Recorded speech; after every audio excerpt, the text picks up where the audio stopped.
Deep into the eyes, read them like a book. Trapped inside a prison, gotta free them like a crook. Make off with the loot, made off for the joke. Treated like these cowards never needed what we took, and we repeat it like a hook. Caught in the deep, come back like Wheezy. Card 3, sensation, wait then, pause the beat. Eyes don't lie, truth still hard to see. They're begging me to show them, they're saying that I owe them, but I'll never give it up. Not for you, not for no one. Foreign ride, touring, soaring, open road, exploring, creeper, sleeper, snoring, soda. Yes, y'all. Welcome to another episode of Bloodline Bets. It's your boy EJ. Yeah, I'm riding solo today.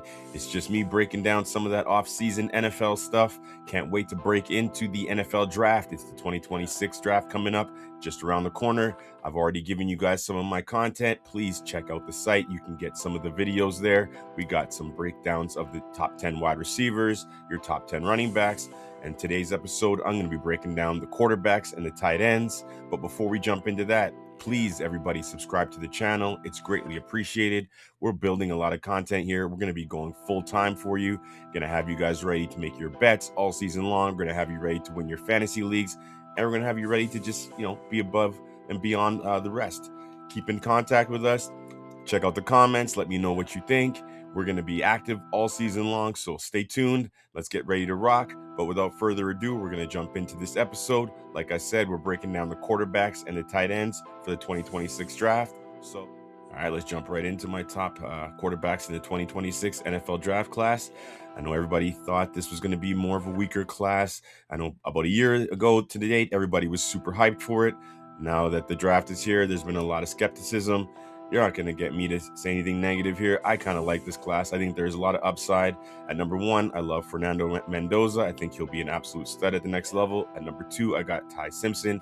We'll break him down a little further, but I think he's another good player coming into the draft. At number 3, I like LSU's Garrett Nussmeier. At number 4, I like Penn State's Drew Aller. At number 5, I'm a big Carson Beck guy. Love his talent and upside here. If he can bounce back from injury, we'll see what he can do. Honorable mention, I got Cade Klubnik.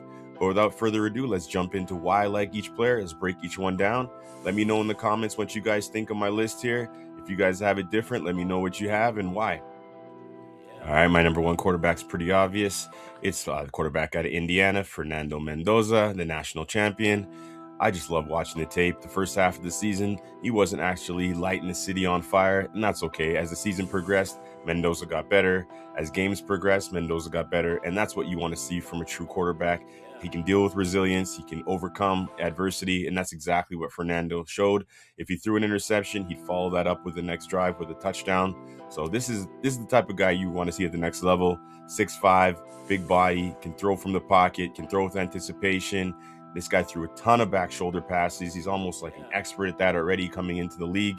Now, this is going to be big praise, but in his quirkiness, he does give me some Peyton Manning, Eli Manning vibes. I'm not saying he's going to be the next Peyton Manning, but I do see that upside in terms of how much he cares about the game, how committed he is off the field, and just the way he loves his teammates and how people rally around him. And then, like I said, the quirkiness. So I think Fernando is absolutely the number 1 in this class. Undeniable. I think there's a gap between him and the rest of the guys in this class. If we were to redraft him from previous drafts, I'd put him ahead of Cam Ward and Shador as well. So I do like Fernando a lot, and I think he has a lot of upside. At number 2, we got Ty Simpson coming out of Alabama. Now, on the flip side for him, he set the world on fire for the first half of the season. He was arguably the best quarterback in college football, but an injury there looked like that slowed him down. Shout out to him for playing through the injury. Even though it did kind of regress his play, he kept showing up on Saturdays and doing his thing. I think he's an undeniable number 2 in this class. He's earned that spot, and I think he will be a first-round pick. But there is a gap between him and Fernando Mendoza.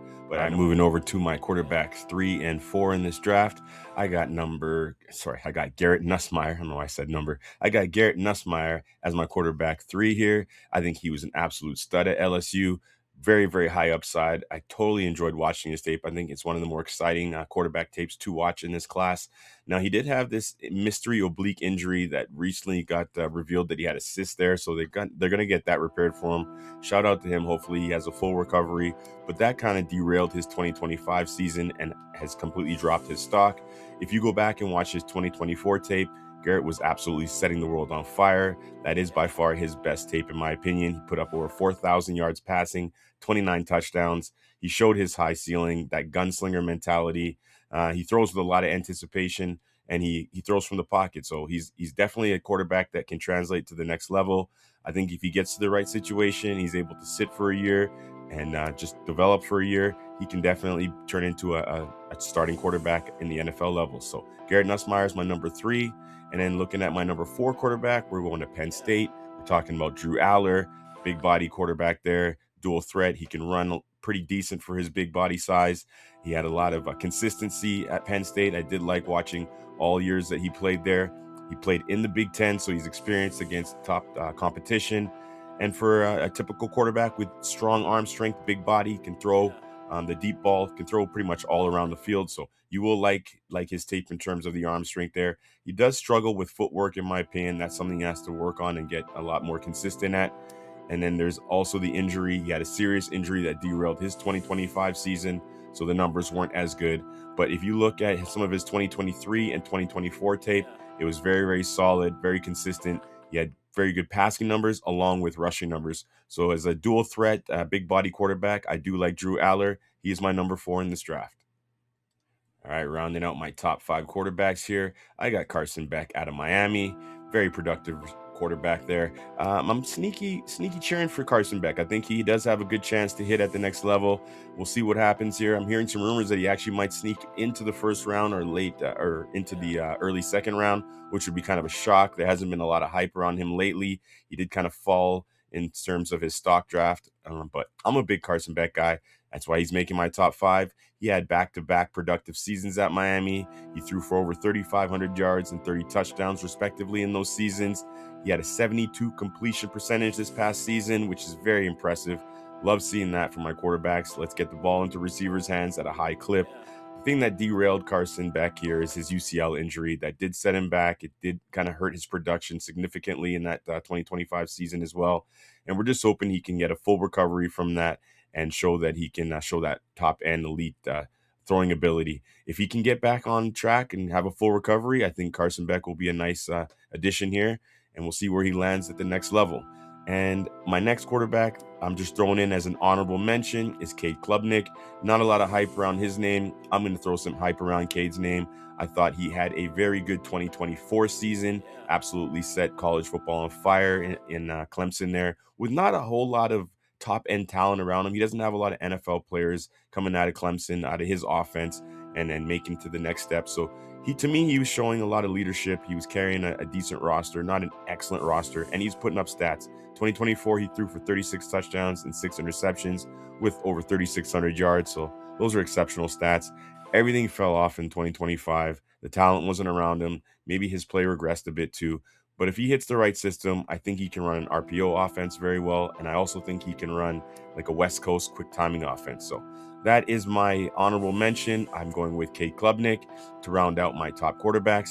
And like I said, number 5, I got Carson Beck, who sneakily might get drafted in the first round. So stay tuned. All right, let's jump into the top tight ends in the 2026 NFL draft. I think this tight end class is actually really, really deep. There's probably about 8 or 9 tight ends that I think are going to be drafted on day 2, day 3 ranges here that are going to make NFL rosters and turn out to be very productive athletes at the next level. So this is going to be a fun class to break down. I had a lot of fun watching their tape. But if you have a look here on the screen, my number 1, I think that's going to be consensus. That's Kenyon Sadiq out of Oregon. Absolute freak athlete. Number 2, I got Max Clare. That might turn some heads there, but I'm a big Max Clare guy. I thought he was phenomenal in college. And number 3, I got Oscar Delp. I think he leaves a lot behind there. You're going to see him with a lot of potential, untapped potential. And number 4, I got Eli Stowers. Man, that kid is a phenomenal catcher of the football. He is one of the best receiving tight ends in the class. If not, he might be the best. And number 5, I got Michael Trigg, another phenomenal athlete, tackle breaker. And we'll throw in an honorable mention. My boy Joe Boyer out of Cincinnati. He rounds out my tight ends here that we're going to break down. Let's jump in. All right, let's set things off with the number 1 tight end in the class, and that's Kenyon Sadiq. Everyone has him at the top of their board. He's an absolute freak athlete. He's set to go within the top 15 picks of the draft. So that tells you all you need to know. Most tight ends don't get drafted that high unless they're absolutely special. And he is one of those freak athletes. He's compact frame, rock solid. Now, he's not tall, 6'5", 6'6", like your traditional tight end, but what he lacks in height, he makes up for in strength. He's an absolute beast in the block point. He reminds me of just a freak athlete, 4.39 speed. He's like a Vernon Davis, if I had to give him a comp. He reminds me of Vernon Davis, just not as tall, but in terms of the way he can run after the catch with the ball in his hands, just a freak. So this kid's, he's special. Wherever he lands, he's going to be a top tight end, especially in the receiving game. So can't wait to see Kenyon at the next level. He's going to be an absolute stud. He is a lock first round pick. There's no doubt. The number 2 on my list, he may go in the first round. This is my personal preference. I think Max Clare is an absolute stud.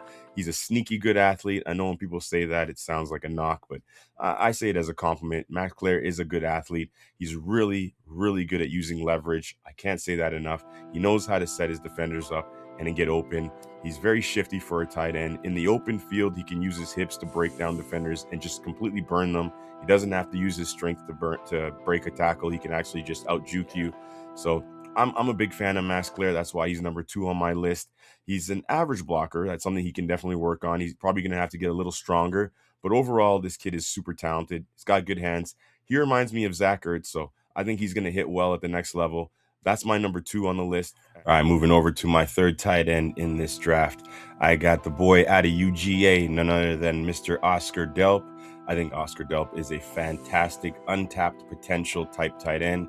He was playing behind Brock Bowers for a couple years, so that kind of, that's going to tap your ceiling there. You're going to be playing behind one of the top tight ends to come out of the last 10 years of this draft. So it's not really his fault, but from what I've seen, he tested well. He can run. I think he ran just around 4.5, which is really quick for a tight end. He's super strong, athletic. He did flash on tape with some great one-handed catches, some tough plays downfield, some breakaway speed when he had opportunities, limited opportunities. So the production isn't there. If you're just checking the stats, you're not going to be a big Oscar Delp guy. But if you're looking at the film and just breaking down his actual individual plays, he can block. He was heavy in the run game. I think he was really good run blocker at UGA. And then I think he's also an untapped potential athlete. He's one of the players I think is going to be a later, like a day 3 pick. You could probably get him in the late 3rd, 4th round, and he'll be an absolute steal. You'll look back later on, he'll be one of those tight ends that we're looking at in 5 years wondering, how did he get drafted so late? And then we're going to come back to this video. So yeah, Oscar Delp, shout out to him. He's my number 3 on the tight end list. And then going over to number 4, I got none other than Mr. Eli Stowers. Man, this kid was fun to watch. Might be arguably one of the funnest tapes to watch in the entire draft. He made highlight catch after highlight catch. He plays the tight end position just like a wide receiver. So it's just like watching one of those wide receiver tapes where you're just seeing fantastic catches over the middle, back shoulder catches, leaping catches downfield. He's one of those players. He gave me like Evan Ingram vibes at times. Not as strong, not as big as Evan Ingram totally, but in terms of a wide receiver and the run catchability, Eli Stowers is one of those players. I think he is a freak athlete, arguably the best pass catching one in this class, and that's with Kenyon Sadiq being an absolute freak athlete. So that says a lot about him. If I had to give him a home, I think he's a Denver Bronco type guy. He's a Sean Payton guy, in my opinion. That Joker type player that you can just move around the field and have mismatch galore. So I love Eli Stowers. He's my 4th tight end. Rounding out my top 5, we got Mr. Michael Triggs. I think he's an exceptional athlete. Like I said, this is a deep class. I like all these tight ends. All 6 on my list, I think, are great tight ends that whoever ends up with these guys is going to be happy with their tight end room. Michael Trigg is very athletic, a very good receiving tight end. You notice that's kind of a trend in this draft. He's very strong. He's a tackle breaking machine. You'll see a lot of his highlight tape where he's breaking tackle after tackle. There's one game specifically where it took up to 8 players just to get this man on the ground. So you know he's relentless. He's not going down without a fight. He also has great hands. You just see him making highlight catches over and over throughout his tape, over the middle, making these crazy hands catches. So the guy has crazy athleticism and very, very good hands. He was really productive in 2025. He had a breakout season. So that one big season did make him flash, and that's why he jumped into my top 10. And I think he does have the athleticism to play big at the next level. And then rounding everything out here as an honorable mention, I'm looking at Mr. Joy Royer out of Cincinnati. I think he's good all-around tight end, one of those traditional tight ends. He's got good size, he's got good strength. He's an all-around inline tight end. You can see him blocking. You can get him on the field right away. You don't have to worry about him being a blocking liability like some of the other ones might be more of the slot type tight ends, where I think Mr. Royer, you can definitely plug and play him as a starter online. He can block and release. I noticed that a lot on his tape. And he's sneaky fast. There was a few times I noticed he was actually running away from defenders in the open field, making big plays for Cincinnati. So if you watched his tape at all like I did, he definitely flashed to me. I think Mr. Joey Royer deserves an honorable mention. He will be a late round steal for anybody looking for deep depth at tight end. And I think he will translate really well and really quickly to the NFL level. Well, that does it for today's episode of Bloodline Bets. Thank you for tuning in. Definitely appreciate you guys checking us out and sticking with me throughout the video. We just broke down my top quarterbacks in the NFL draft, my top tight ends. Please leave your likes, leave your shares, even leave your dislikes. Let me know. I'm here for it all. It's going to be fun. I'm not going to take it too personal, guys. Let me know in the comments what you think about the list and where you would change things, who you'd move up, who you'd move down, which guys you think are studs, which guys you think I completely missed on. Let's hear it from you. And please subscribe to the channel. I'm going to be bringing you guys more content. Like I said, I got my QB list here and the tight ends that you're seeing right now. I just dropped my wide receiver video. Go check that out on the channel. I just dropped my running back video as well. So we're going to have a lot more content coming your way. And then post-draft, we're going to break down exactly how these players line up once they land on their teams, because we know where you land and what role you're going to play is a big part of how this is going to turn out. So thank you for checking us out. Peace, love, and let's have a great season. Deep into the eyes, read them like a book. Trapped inside a prison, gotta free them like a crook. Make off with the loot, made off for the joke. Treated like these cowards never needed what we took, and we repeat it like a hook. Caught in the deep, come back like Wheezy. Card 3, sensation. Wait, then pause the beat. Eyes don't lie, truth still hard to see. They're begging me to show them, they're saying that I owe them, but I'll never give it up. Not for you, not for no one. Foreign ride, touring, soaring, open road.